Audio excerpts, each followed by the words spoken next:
E continua la battaglia dell'ADUC per verificare se il lavoro del Comune di Padova, della provincia e della Regione nella lotta all'inquinamento sia stato sufficiente. Per l'associazione è arrivata una prima vittoria.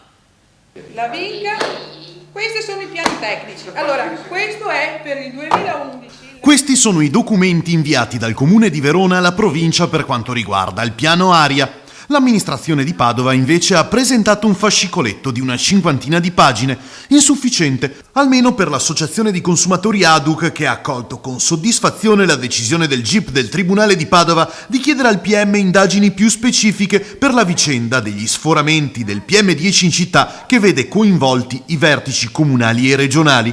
Il pubblico ministero incaricato di seguire il caso aveva chiesto l'archiviazione, sollevando la protesta dei cittadini. La situazione di Padova è grave e l'ADUC parla di dati preoccupanti. Ci sono già stati 17 giorni sopra i 110 microgrammi, il doppio del consentito, con un picco il 7 giugno a Forcellini di 136 microgrammi. Noi abbiamo, a seguito dell'archiviazione che ci è stata inviata dalla Procura di Padova, a seguito del primo esposto, abbiamo posto con il nostro avvocato Beppi Lamedica una opposizione, perché abbiamo ritenuto che andavano veduto e analizzate più a fondo alcuni argomenti che avevamo esposto nel nostro documento iniziale. E sulla testa dei cittadini, oltre ai danni alla salute, si sta abbattendo un'altra pesante conseguenza. Difatti abbiamo la Comunità Europea che ci manderà una bella multa tra poco, perché la Corte di Giustizia ci ha già mandato la prima sentenza. La prossima che arriva sono milioni che arriveranno,